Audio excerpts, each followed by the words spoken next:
Thank you, operator, and thank you all for joining iRhythm's second quarter 2026 earnings call. With me today are Quentin Blackford, iRhythm's President and Chief Executive Officer, and Dan Wilson, our Chief Financial Officer. Before we begin, please note that management will make forward-looking statements within the meaning of federal securities laws under the Safe Harbor provisions of the Private Securities Litigation Reform Act of 1995. These forward-looking statements include, but are not limited to, statements regarding our intentions, beliefs, and expectations about future events, strategy, competition, products, operating plans, and performance. Forward-looking statements on this call are based on current estimates and assumptions, involve risks and uncertainties, and actual results may differ materially. These statements are made as of today, August 6, 2026, and are time sensitive. We undertake no obligation to update or revise them, except as required by law. Accordingly, you should not place undue reliance on these statements. For a discussion of risks and uncertainties, please refer to our most recent annual report on Form 10-K, quarterly reports on Form 10-Q, and other filings with the SEC. Additionally, during the call, we will discuss certain financial measures that have not been prepared in accordance with GAAP. Unless otherwise noted, all references to financial measures on this call are presented on a non-GAAP basis. These non-GAAP measures should not be considered in isolation or as a substitute for or superior to GAAP results. Reconciliations to the most directly comparable GAAP measures can be found in our earnings release and the slides accompanying today's call. And with that, I'll turn the call over to Quentin. Good afternoon, everyone, and thank you for joining us. We had another very strong quarter, and I'm pleased to be here to discuss both our second quarter 2026 performance and the progress we are making against our long-term strategy. I will begin with a brief overview of the quarter, then discuss today's announced agreement to acquire VitalConnect, and finish with several key business updates. Dan will then talk about our financial performance and guidance in more detail. Second quarter revenue was $224.2 million, up 20.1% year over year. This marks our seventh consecutive quarter of growth above 20%, a meaningful accomplishment and a reflection of the durability of demand for Zio, the strength of our commercial execution, and breadth of our growth drivers. Momentum remains strong across cardiology, primary care, innovative channels, and international markets. We are particularly pleased to see that growth translate into exceptional margin expansion, demonstrating both the strength of our platform and the operating leverage inherent in our model. The combination of sustained top-line performance and increasing operating leverage gives us continued confidence in our strategy and the substantial opportunity ahead. Let me turn to our agreement to acquire VitalConnect, which we announced today. We have followed VitalConnect for some time and developed a great deal of respect for its technology, its people, and the platform the team has built. We are enthusiastic about bringing our organizations together because the combination meaningfully expands the ways we serve physicians, health systems, and patients, while remaining closely aligned with our mission to improve diagnosis, prevent disease, and ultimately enhance patient care. VitalConnect brings a complementary and comprehensive platform that supports 4 cardiac monitoring modalities: mobile cardiac telemetry, or MCT, event monitoring, long-term continuous monitoring, and short-term Holter. This technology is also FDA cleared for continuous patient monitoring in the hospital, further expanding our capabilities beyond ambulatory cardiac monitoring and across the continuum of care. The strategic fit is compelling. VitalConnect reinforces our commitment to innovation in ambulatory cardiac monitoring and adds an FDA-cleared platform with a patient monitoring service up to 30 days, 4-in-1 device functionality, flexible service models, live looking capabilities, and multi-vital monitoring. These features complement our existing portfolio and give us additional tools to meet different clinical, operational, and economic needs of customers and patients. This acquisition also expands our ability to participate in the MCT segment. This is a large market segment, and customer needs vary considerably by workflow, site of care, and patient population. Adding VitalConnect's proven platform to our national sales force will give physicians and health systems on a nationwide basis greater choice and flexibility. Together with Zio AT and Zio MCT, the acquisition of VitalConnect creates a complementary set of solutions to serve different MCT customers and patients. VitalConnect is also important to the broader evolution of our platform. Its biosensor can monitor up to 11 physiological parameters, including ECG, heart rate, respiratory rate, and body temperature, providing a robust foundation for our multi-vital strategy. Over time, these capabilities allow us to address a wider range of clinical needs and care settings, including inpatient monitoring and hospital-to-home programs, creating additional avenues for sustainable long-term growth. Financially, we expect the transaction to strengthen our long-term growth profile. We anticipate a positive contribution to revenue growth beginning in 2027 and thereafter. Combining VitalConnect's business with the meaningful progress we continue to make in our base business, we remain confident in the combined company achieving our previously communicated adjusted EBITDA margin target of 15% next year. I also want to be clear about what this means to our current NCT strategy. We remain committed to both Zio AT and Zio MCT. Because the NCT market serves diverse physician workflows, sites of care, and patient preferences, we do not believe a single solution will address every need. Therefore, our objective is to provide a portfolio of complementary options. To that point, we continue to work towards a clearance for Zio MCT in the first half of 2027. In parallel, we will allocate resources towards understanding and accelerating performance with VitalConnect to ensure a rapid and successful integration of VitalConnect's products into our commercial force, as well as evaluate and define a product roadmap that combines the best of both product platforms and brings continued innovation to the market that serves the needs of our customers and patients. Turning to another central element of our strategy, reaching patients earlier in their care journey. We believe that at least 27 million people in the U.S. are at risk for arrhythmias, and many of these individuals first engage with the healthcare system through primary care, value-based care, and population health settings. This creates a significant opportunity to expand access to Zio by embedding long-duration cardiac monitoring more directly into the clinical workflows, where patients are first identified, evaluated, and referred. During the quarter, we advanced our predictive arrhythmia solution strategy with the signing of 2 commercial agreements through our partnership with Lucem that combine predictive identification workflows with iRhythm monitoring solutions. These partnerships are intended to support earlier diagnosis and intervention, and our pipeline of additional opportunities continues to develop. We are also expanding our predictive arrhythmia solutions work with Desert Oasis Healthcare, using AI-driven analytics to identify patients who may benefit from cardiac evaluation and monitoring. We continue to see strong momentum in the innovative channels, which was our fastest growing channel in the quarter. Demand remains robust across a growing network of value-based care, primary care, and population health partners. As these programs scale, utilization is expanding in both symptomatic and asymptomatic patient populations. Early pilot programs have demonstrated more than 85% accuracy in identifying patients with clinically relevant arrhythmias before they enter the diagnostic process. The early results of these programs are encouraging and support our conviction that earlier identification can improve outcomes and reduce total healthcare costs. Primary care is an important part of our upstream strategy, with the majority of the 27 million people in the U.S. at risk for arrhythmias entering the healthcare system through this pathway. To support that care journey, we recently launched our first ever targeted direct-to-patient initiatives through the Patient Point Network, providing coordinated arrhythmia education for patients, physicians, and office staff. The goal is straightforward: increase awareness of symptoms and risk factors, help patients seek evaluation sooner, and make the connection between primary care and cardiology more efficient. A key enabler of our growth strategy in verticals such as primary care is our strong commitment to technology integration. Approximately 60% of our volume now comes from EHR integrated accounts, and nearly 80 of our top 100 customers are integrated today. By embedding cardiac monitoring more directly within provider workflows, these integrations reduce friction, improve efficiency, and help support earlier identification of patients who may benefit from monitoring.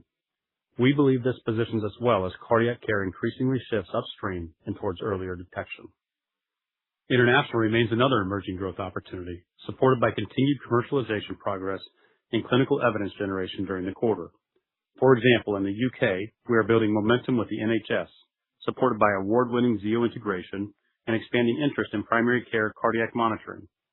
In the Netherlands, we are deepening relationships with key opinion leaders as we position the business for future market expansion.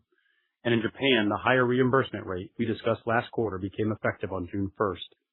In each of these markets, we are staying disciplined in how we execute, investing to generate clinical evidence, advance reimbursement, and build scalable commercial capabilities. Globally, we also continue to expand the body of evidence supporting the clinical and economic value of our platform. Data presented at the European Heart Rhythm Association, the American Diabetes Association, and the International Society for Pharmacoeconomics and Outcomes Research add to our body of clinical evidence on outcomes and economic benefits of early detection and disease management with long-term continuous monitoring. Turning to adjacent markets, sleep remains a large and underpenetrated opportunity with approximately 40 million sleep apnea patients in the U.S., many of whom overlap with arrhythmia populations. We continue to execute pilot programs and refine our strategy with a focus on simplifying fragmented workflows across the sleep ecosystem through a more integrated approach. Similar to cardiac monitoring, we believe streamlining these workflows can create meaningful value for patients, providers, and the broader healthcare system. We are encouraged by the potential while remaining measured in how we invest and scale. Before turning it over to Dan, I'd like to address several business and regulatory updates. First, a positive development during the period on reimbursement were the final LCDs issued by Noridian, CGS, and Palmetto, which addressed key areas of ambiguity in the initial drafts and delivered a constructive outcome. Importantly, these LCDs clarify appropriate modality-specific coverage without introducing additional access restrictions. Overall, the final policy removes a source of uncertainty for the market. Second, we achieved an important milestone this quarter with FDA clearance of our third-generation algorithm, which will be used across our entire platform. Once launched in the first half of 2027, we expect it to reduce clinical technician review time by as much as 50%, driving meaningful productivity gains and approximately $100 million of cumulative cost savings over 5 years, while supporting continued margin expansion. We're also excited by the incremental opportunity to leverage this capability on the Vital Connect platform over time. This is a strong example of how our investments in data and AI can improve both the customer experience and the efficiency of our operating model. Third, as you know, we remain subject to an FDA warning letter and continue to work through the agency's review process. We have updated the agency on the completion of our remediation activities and our self-initiated third-party audit and look forward to their return in anticipation of closing out the warning letter. While the timing of any action remains with the agency, we remain focused on supporting the process and responding to any requests from the FDA. Fourth, I'd like to acknowledge that on July 31st, we agreed to settle our outstanding litigation with Baxter and its subsidiaries Welch Allyn and Barty Diagnostics for a settlement payment of $50 million. With this matter now resolved, we can move forward with greater clarity and focus, directing our attention and resources towards the strategic initiatives, innovation, and execution that drive long-term value creation. Finally, I'd like to provide a brief update on the recent cybersecurity incident we announced in June.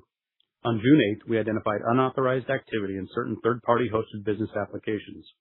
We promptly activated our response plan, engaging external experts and notifying law enforcement. The incident has been contained and the root cause identified.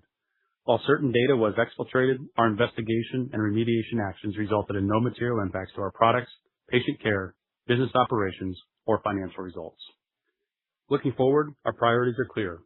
Sustain volume-led growth across cardiology, primary care, and innovative channels, continuing to improve profitability through scale, productivity, and disciplined execution, advancing key innovation initiatives, including next-generation MCT and predictive AI, thoughtfully expanding into international and adjacent market opportunities, and maintaining the strong operational and compliance foundation that supports long-term success in a rapidly evolving landscape. With that, I'll turn the call over to Dan. Thank you, Quentin. We delivered another quarter of strong financial performance, supported by sustained demand for our ambulatory cardiac monitoring services and continued operational discipline across the business. We generated robust year-over-year revenue growth while delivering record profitability, demonstrating our ability to scale efficiently and translate growth into significant operating leverage. We remain encouraged by the momentum across the business and the consistency of our execution. Revenue for the second quarter was $224.2 million, up 20.1% year-over-year, reflecting healthy demand across our customer base and continued momentum in newer growth channels. Volume remained the primary driver of growth, complemented by modest pricing gains and continued strong execution in collections. Our broad and expanding prescriber base continues to underscore the strength and durability of demand, while new stores contributed approximately 45% of year-over-year volume growth. Moving down the P&L, gross margin in the second quarter was 72.8%, an increase of 160 basis points year-over-year. This sustainable improvement was driven by targeted operational efficiencies, including manufacturing automation and workflow optimization, as well as product mix and scale benefits from higher volumes. Second quarter 2026 adjusted operating expenses were $145 million compared to $145.2 million in the prior year period, a decrease of 0.1%. Our expense performance also reflects a focused approach to investment as we funded key growth initiatives while thoughtfully managing costs across the broader organization. As a result, we kept operating expenses essentially flat while delivering strong revenue growth and operating leverage.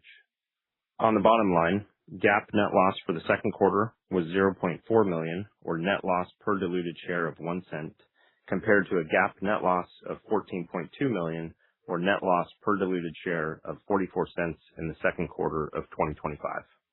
Adjusted net income for the second quarter was $19.3 million, or net income per diluted share of 58 cents, compared to an adjusted net loss of $10.2 million, or net loss per diluted share of 32 cents in the second quarter of 2025. These results highlight the progress we've made in building a more profitable business, as operating leverage across the organization contributed to significant year-over-year improvement in earnings. Adjusted EBITDA for the second quarter was $43.3 million, or 19.3% of revenue, representing an improvement of more than 1,000 basis points compared to the prior year. The year-over-year improvement reflects our disciplined spend management, moderating FDA remediation expenses, and timing of innovation and growth-related investments. This performance underscores the operating leverage we are building in our business model and our confidence in delivering against our longer-term target of 15% adjusted EBITDA margin in 2027.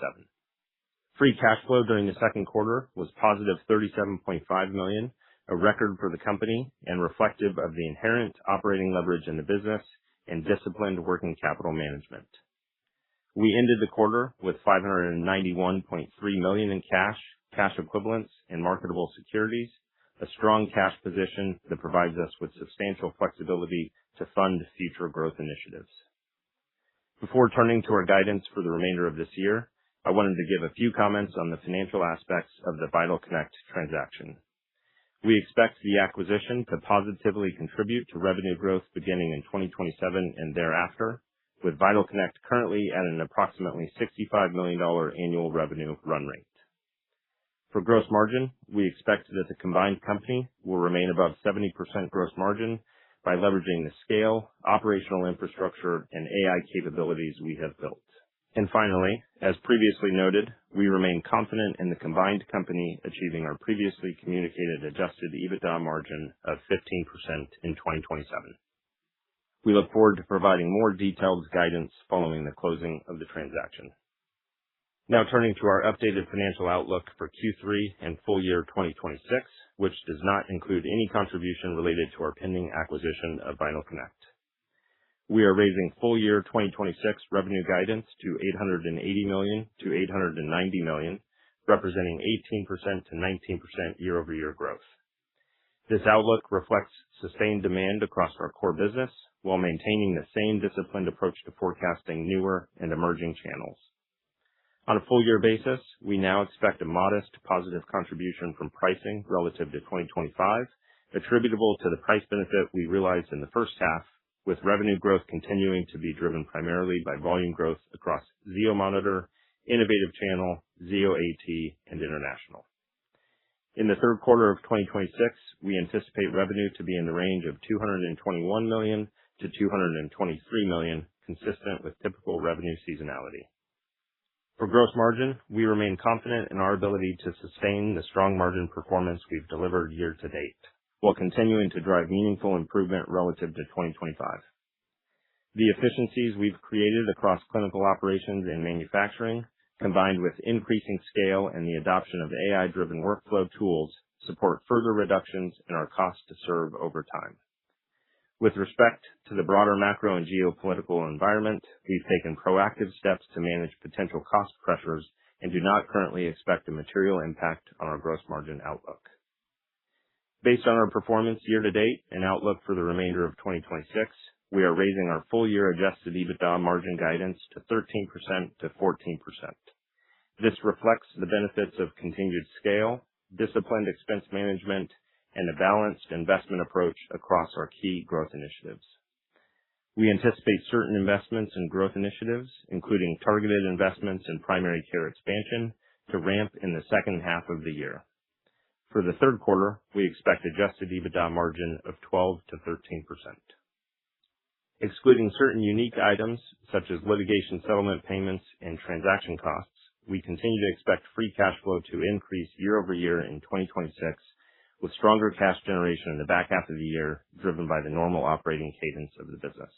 Before closing, I'd like to briefly address the preliminary physician fee schedule proposed by the Centers for Medicare and Medicaid Services, or CMS. We view the proposed reimbursement rates, up low single digits across both long-term continuous monitoring and mobile cardiac telemetry, as further validation of the healthcare industry's continued focus on earlier disease detection, preventative care, and evidence-based clinical decision-making. These trends align closely with Zio's strengths in delivering objective diagnostic insights through extended, uninterrupted cardiac monitoring. We look forward to reviewing the final rule, which is expected later this year, and will provide additional commentary at that time. In closing, our second quarter results reflect the strength of our execution and the increasing profitability of our business model. Moving forward, we remain focused on expanding patient access, operating efficiently, and investing thoughtfully in the opportunities that position us for long-term success. With the addition of Vital Connect, we look forward to delivering profitable growth where we will continue to balance profitability expansion with disciplined investments towards growth. I will now turn the call back to Quentin for closing remarks. Thank you, Dan. This was an excellent quarter for iRhythm.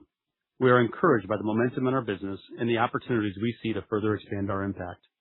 We delivered our 7th consecutive quarter of revenue growth above 20%, expanded margins significantly, generated strong free cash flow, and raised our full-year outlook. Our results reflect the strength of the Zio platform, the consistency of our execution, and most importantly, the work of our people. At the same time, today's agreement to acquire Vital Connect represents an important next step in the evolution of iRhythm. It adds complementary monitoring capabilities, expands our presence in MCT, and provides a foundation for multi-vital monitoring and additional care settings that will meaningfully benefit patients and customers over time. We're enthusiastic about the strategic potential of the combination, but we will remain disciplined in how we integrate the business, prioritize investments, and pursue the opportunities ahead. Our strategy is clear: expand access, advance innovation, and execute with discipline. Before we move to Q&A, I want to thank the entire iRhythm team. Over the past month, Newsweek recognized iRhythm as both one of America's greatest workplaces and one of the world's greenest companies. Those recognitions belong to our employees. Their talent, dedication, and commitment to our mission are what make our performance possible, and our culture remains one of the most important competitive advantages we have. With that, we're now happy to take your questions. We will now begin the question and answer session. Please limit yourself to one question. If you would like to ask a question, please press star 1 to raise your hand. To withdraw your question, press star 1 again. We ask that you pick up your handset when asking a question to allow for optimum sound quality. If you are muted locally, please remember to unmute your device. Please stand by while we compile the Q&A roster.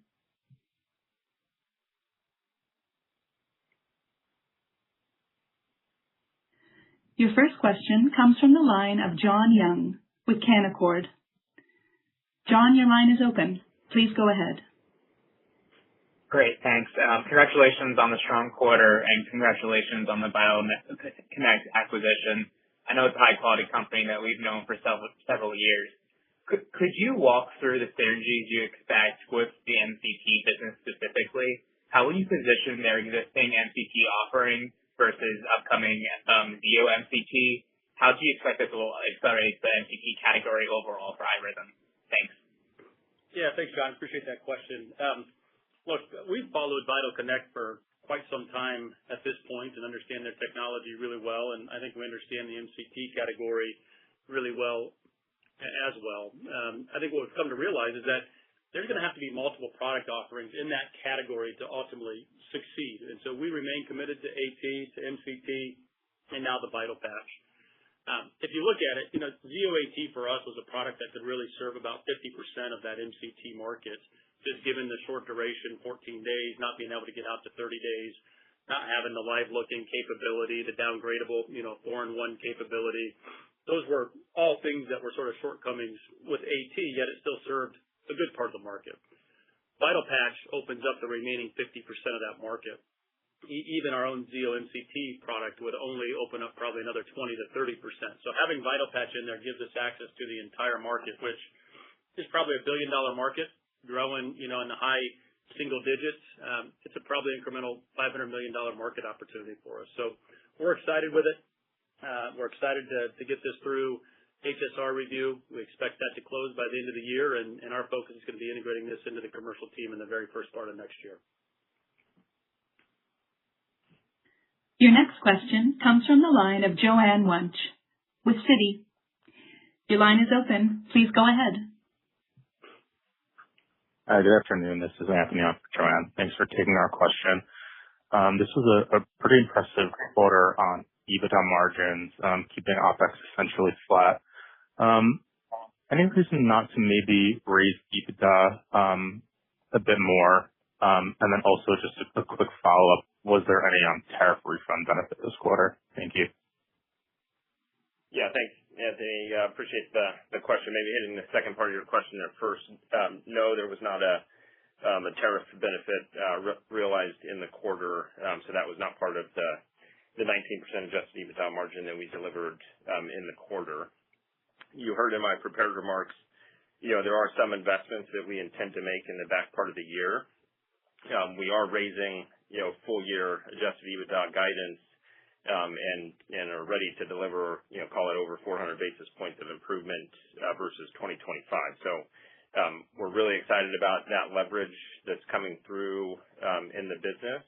At the same time, we see a lot of opportunities ahead of us to continue to grow the business, and talked about primary care, continuing to open that up, innovative channel, sleep, other initiatives like that. So we always want to be thoughtful and drive towards profitable growth and really balance those investments in the business to drive growth, but also deliver profitability expansion. So excited about what is showing through in the business, excited about the setup for the rest of the year, and really excited about what the investments can mean for future growth of the business. Your next question comes from the line of Allen Gong with JP Morgan. Your line is open. Please go ahead. Hi, thanks for the quarter, and congrats on the good quarter and deal. I guess I want to dive a little bit deeper into a question that was just asked. So, I understand that Vital Connect helps expand, the remaining 50% of the market, but, arguably it could also handle the 50% of the market that is currently, addressed with AT. And with Vital Connect, a big, value of the technology is the additional markets that it seems to open. I think, we've talked to them. They've valued the transition care, inpatient monitoring, hospital at home as, markets in the billions of dollars as well.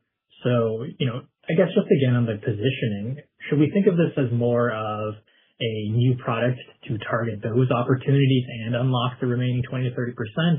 And then when we think about technologies that you've talked about, maybe being a stepping stone into other modalities like sleep apnea, is this the deal that we should have been looking for?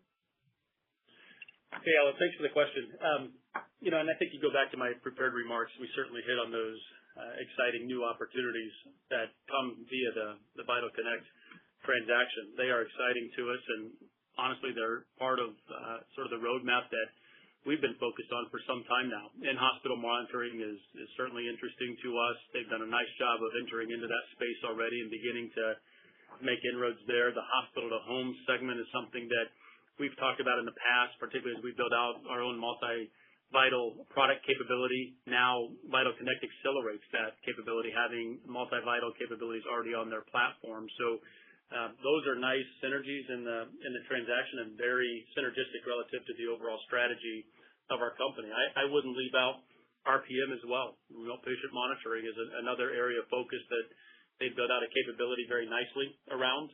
That's something that we've also had on our roadmap as well. So this certainly goes well beyond just the MCT market. It absolutely opens up incremental opportunity within MCT, and I think we're going to be able to benefit patients and customers meaningfully more as a result of it. But MCT alone is not the only reason that we're interested and excited about Vital Connect. So you hit the nail on the head with respect to those incremental ancillary market opportunities that I do think can be valued in the billions of dollars in terms of market potential. We're in the early stages. We're going to be thoughtful and measured in how we continue to lean into those, but we certainly want to lean into the experience of Vital Connect and what they've learned there and capitalize on the inroads that they've already made. Your next question comes from the line of Marie Thibault of U.S. Bancorp BTIG. Your line is open. Please go ahead. Hi, thanks for taking the question. I just wanted to quick check in on the direct-to-patient marketing that you've started, I think, in some select zip codes. Can you give us an early read on what you're learning from those efforts, and should we expect that you'll plan to expand that program here in the quarters to come? Thanks for taking the question. You certainly, Marie, should expect that we're going to continue to lean into and expand it, and that's part of the incremental spend in the back part of the year that Dan was alluding to.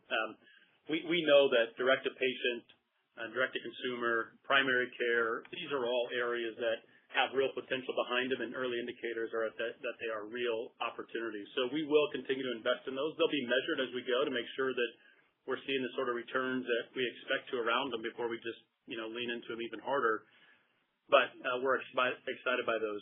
We are in the very early stages of the initial DPP efforts and the in-clinic, in-physician office marketing that we're doing with patients. So it's a little bit early to measure those results, but I will tell you that the confidence is high enough right now that we're going to continue to lean into it and excited about what we're going to see out of it. So we're a little early, but we're excited by it. Your next question comes from the line of Stephanie Algazi with B of A.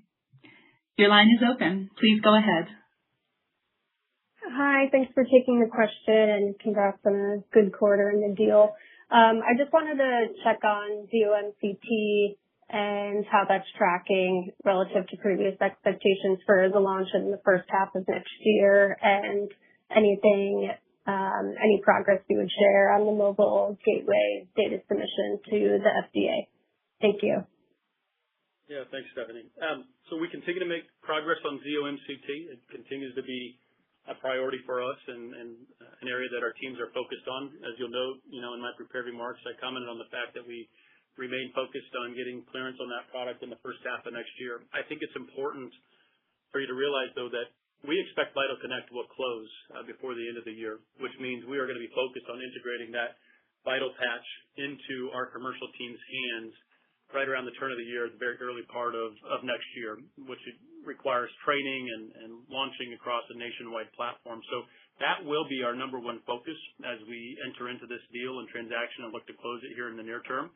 At the same time, we're going to continue to focus on the submission of MCT and getting that clearance so that we do have optionality as we go into the future. But I think it's important for folks to realize Vital Connect is the primary focus here in the near term as we look to launch a new product into the MCT space, which will be that Vital patch. Your next question comes from the line of David Saxon with Needham. Your line is open. Please go ahead. Great. Good afternoon, Quentin and Dan. Thanks for taking my questions, and I'll echo the congrats on the quarter and the deal. So, yeah, I just have a multi-parter on the Vital Connect deal. So you talked in the script, $65 million run rate. I think that reflects a slowdown they saw in the first quarter due to a transition. And my understanding is they recovered from that and are kind of ramping and targeting about $100 million next year. So is that a fair way to think about what they could do from a revenue contribution perspective in 27? And then the second part of the question is just, my math, you're the leader in the extended Holter category, obviously. You'll probably get a couple points there from their platform. And I would guess your MCT share is going to have a 2 handle in front of it. So just, talk about your confidence in getting it through kind of the regulators and whatnot. Thanks so much. Yeah, there's a lot in there, and I'll ask Dan to jump in and help if I miss on anything or just remind me of what we've missed, because I want to try to hit all of it for you. I'll come back to, this is a company that we've spent a lot of time getting to know over the years and certainly have really come to appreciate their technology and frankly the teams behind the company that have been building it. But there have been some structural considerations over the years that made it very difficult to step in and acquire the company. And we've had those conversations with the teams over the years, and Peter and that team did a nice job of addressing those right towards the end of last year and into the beginning of this year, which did create a little bit of a hiccup in that business. They've come out of it really nicely. They're growing quite nicely now, and we're excited by what we're seeing in that business. So they have addressed that, and I see that as temporal, and the recent business trends would certainly indicate that was the case as well. But having addressed that particular issue, now opened up the opportunity, together with nice gross margin improvements that we were seeing in that business, to step in and acquire the company. And so we're excited to be at the point now to be able to do that. In terms of run rate revenue, what that looks like for next year, we're not going to get out and guide to 2027 at this point in time. Some of that's going to be contingent upon exactly when the deal does close, and we're going to wait till that happens to give you sort of a forward look and a guidance of the combined companies. Again, our idea is that this thing will close by the end of the year, but until it does close, we're going to hold back on providing combined company guidance. At the last point on HSR review or getting through the FTC, this is very much about the NCC or MCT product category. It's a very competitive transaction. I mean, there's a tremendous amount of competition that remains in the MCT category. The largest players in this space really focus in MCT between Biotel and Preventis and others. And I think that, the combination of our company and Vital Connect doesn't change that competitive dynamic within the MCT category. So we're excited by the opportunity, feel very good about the ability to get through the FTC and the HSR review, and we'll keep you updated on how we progress through that. And David, I'll just add on the revenue. I can't necessarily speak to what they've quoted historically. The $65 million run rate that I had in my prepared remarks, that does contemplate our revenue accounting, which, as you know, we essentially report a net revenue that is follows a contractual allowance. And so that is our revenue recognition. That's how we derived that $65 million. Hopefully that's helpful. Your next question comes from the line of Nathan Trebeck with Wells Fargo. Your line is open. Please go ahead. Great. Good evening. Congrats on a strong quarter and on the deal. Quentin, are you seeing any sign that the very strong growth you've seen in innovative channels is beginning to normalize, or do you still believe those channels are still in early innings? And then you could just talk about the cadence of new partner adds in the quarter and I guess what's implied in the second half relative to the first half.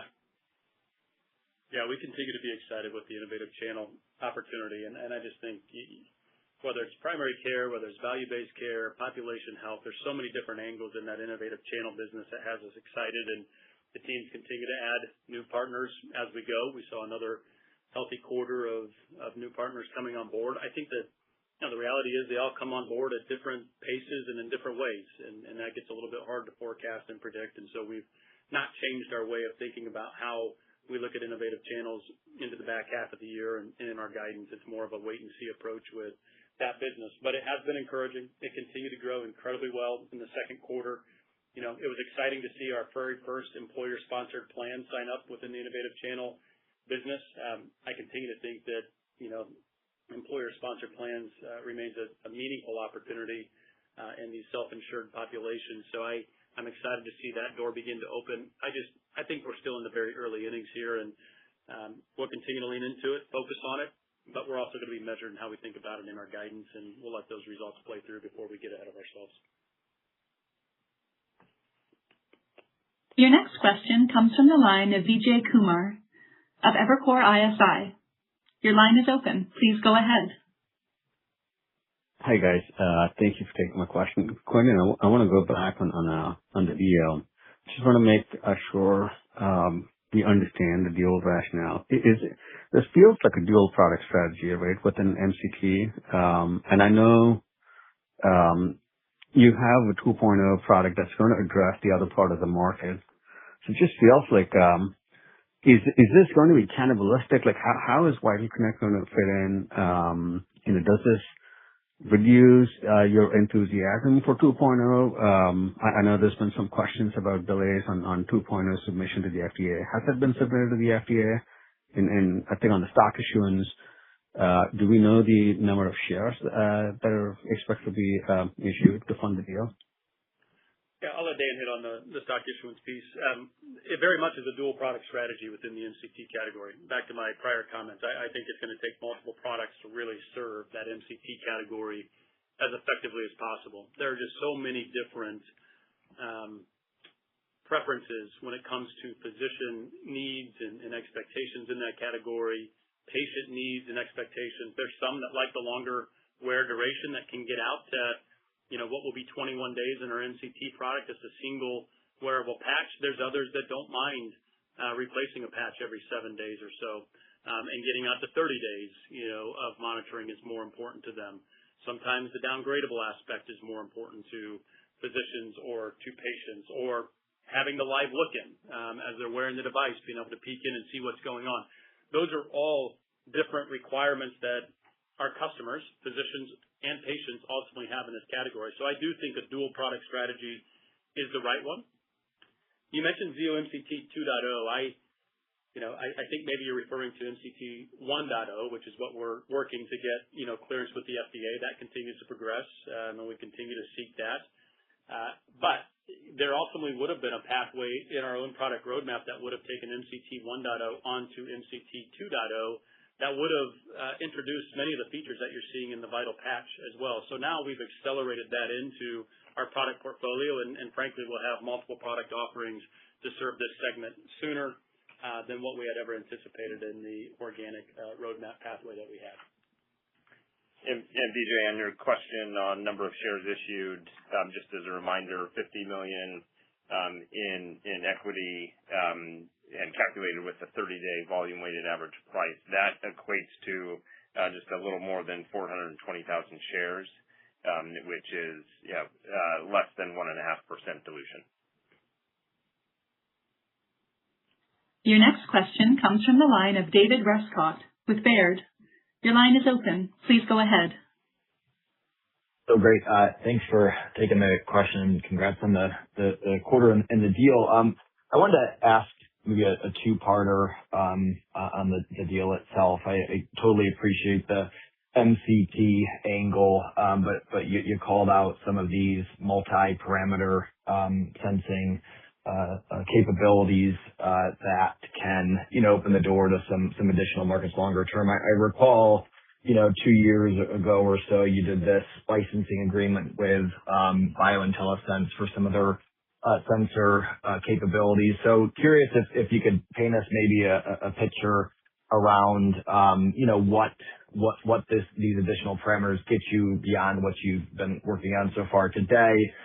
Maybe not necessarily the timelines, but how we should think about some of these additional opportunities to break into multi-parameter monitoring could come about. And then when you think about the either cost synergies or investments that you've made, that Vital Connect has made, is there anything in particular that you can call out there when you think about more of the cost synergy side of it? Thank you. Sure. So let me hit on the first one, and then Dan can take the second part of that. When you think about the multi-vital opportunity or the incremental sensing parameters that are out there, there is some overlap in what Vital Connect has already been able to achieve on their Vital Patch, along with what we were looking to do in our own efforts internally. So it does speed us up in terms of bringing some of those incremental sensing capabilities onto an iRhythm platform or a combination of iRhythm and Vital Connect's platform now. But there are also some incremental capabilities that we were focused on and that we acquired through that IP license with BioIntelliSense. And those are important. As an example, we really like the PPG capability that BioIntelliSense has. We find it to be very differentiated, unique. Like our freedom to operate in and around that, you would ultimately see that come together in our platform, including the Vital Patch. And so Those are important and complementary to each other as we think about the future. They don't obsolete each other. They just help build an even stronger product into the future that we think can serve, many more patients, obviously open up new markets. I think multi-vital monitoring is going to be very important in the whole hospital into the home segment. It's going to be important with RPM capabilities. These are all, new markets that aren't contributing to our revenue or growth profile today, but in the future, I believe, have the potential to do that. So we're excited by it. There's still work to be done, to be honest with you, on the whole product roadmap, and so you'll hear more, from that from us into the future. But early thoughts around it are exciting. And David, on the second part of your question there, I will say, growth really is the primary focus of the acquisition. We see a real opportunity there to leverage the commercial engine that we've built and the reach that we have there, the clinical service capabilities we've built, and I'm excited about seeing that come to life as we bring VitalConnect into the combined company. On the cost side, I would say we've built kind of operational capabilities and scale that we really believe will allow the two companies to operate, more efficiently than they would kind of independently. Much like our core business, our focus is on profitable growth as we think about this deal. So a lot to leverage there in terms of the capabilities that we've built. And if you think about it, they're really, call it kind of 10 years, 10 years behind us in terms of the build out of capabilities and operational infrastructure. And that's exactly what we're going to bring to bear as we welcome them to iRhythm. Your next question comes from the line of Mike Polark with Wolfe Research. Your line is open. Please go ahead. Hey, this is Drew on for Mike. Thanks for taking the question. I think if I heard correctly, you mentioned that new stores contributed 45% to volume growth, which is down from previous quarters. So maybe what's driving that decel, and how should we think about that in the cadence in the coming quarters? Thanks. Yeah, appreciate the question there. We have commented previously that number can kind of fluctuate, vary quarter to quarter. You have heard us speak to a number of the large accounts that we opened up in 2025, and if you recall, that was in the early part of 2025. So those accounts and in addition to those, a few innovative channel partners kind of rotated out of new store into same stores as we define it there. And so we saw that flip a little bit to the same store side. I would say importantly, still seeing solid growth from both sides of the business, and would likely expect that to stay a little more weighted towards same store given that the dynamics that I just mentioned. Your next question comes from the line of Richard Newitter of Truist Securities. Your line is open. Please go ahead. Hi, thanks for taking the questions, guys.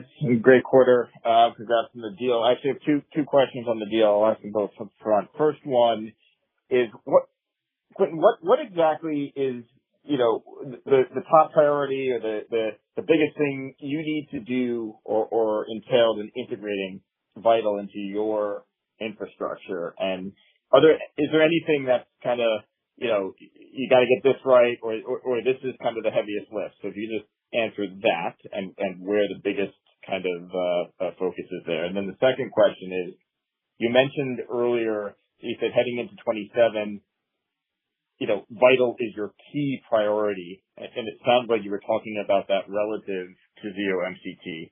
I just want to clarify if that's the case, because and in any way, is this a signal that you're deprioritizing Zio MCT in favor of Vital? Thank you. Thanks, Rich. So let me hit the first one. In terms of what needs to happen to make sure this is successful right out of the gate, I think there's really two things that I'm most focused on and will be driving as an organization, the team.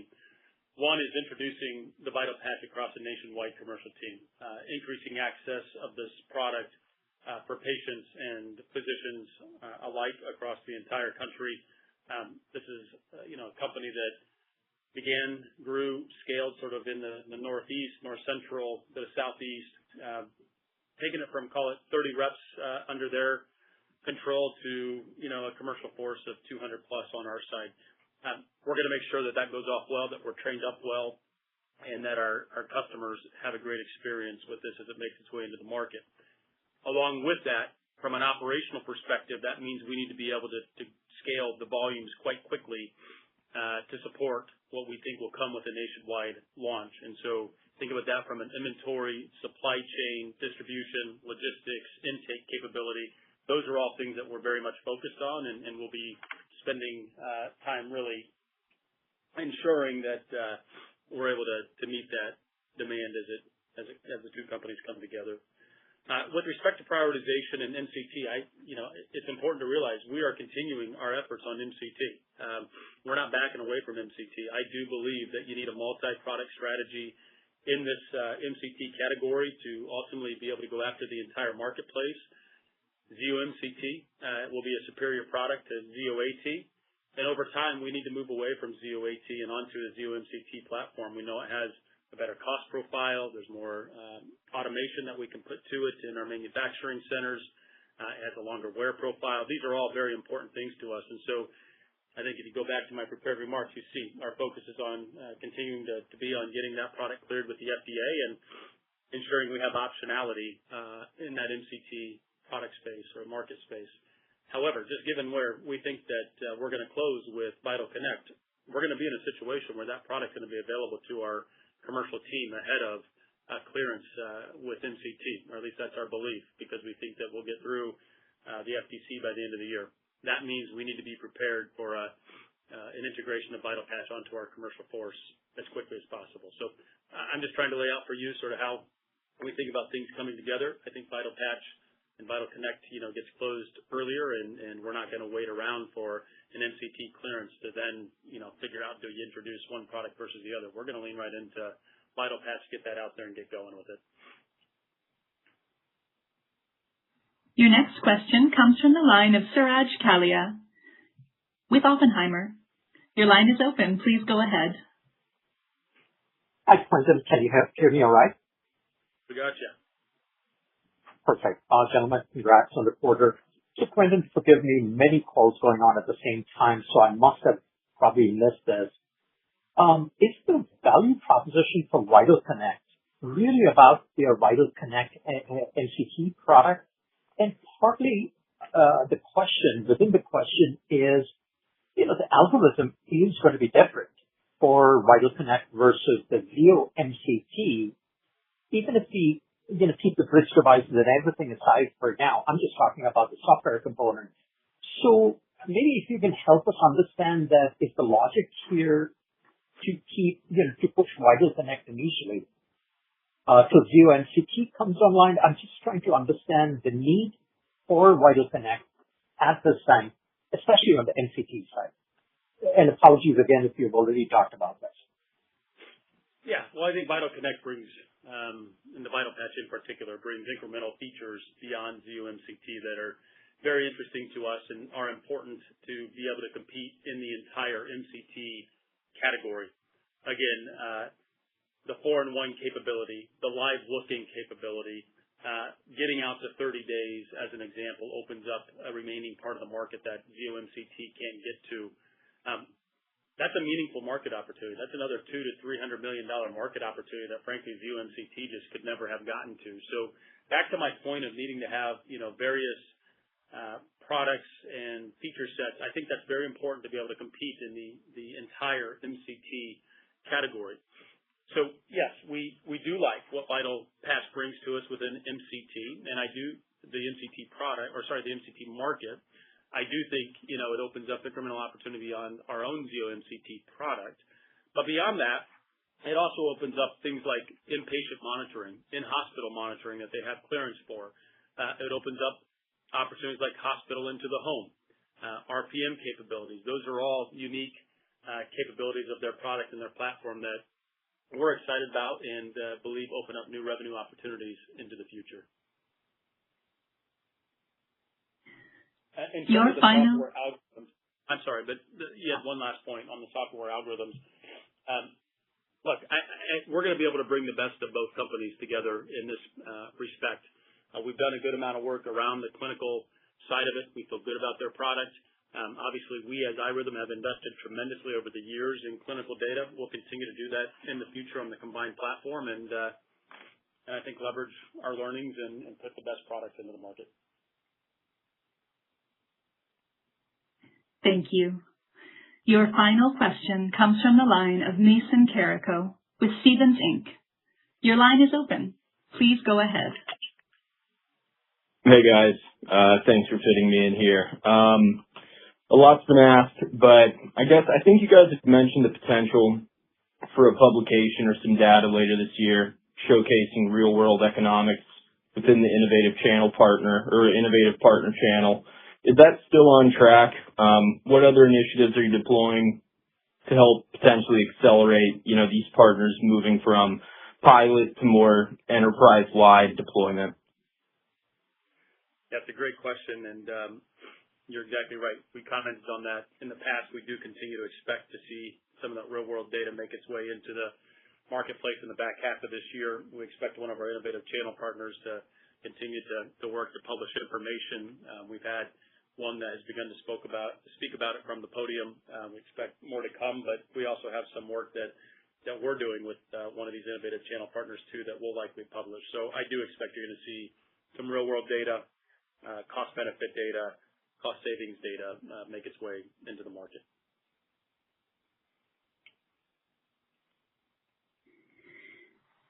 Your next question comes from the line of Brandon Vazquez with William Blair.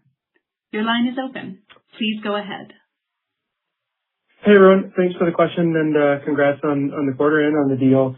I'll just leave it to one question, maybe a big picture question. As you bring in kind of this complementary technology from VitalConnect, do you think as you look down in the future, sleep or maybe even we've had discussions in the past about diagnosing valve disease, et cetera, does this expedite or make a clear line of pathway to some of the future TAM expansion opportunities?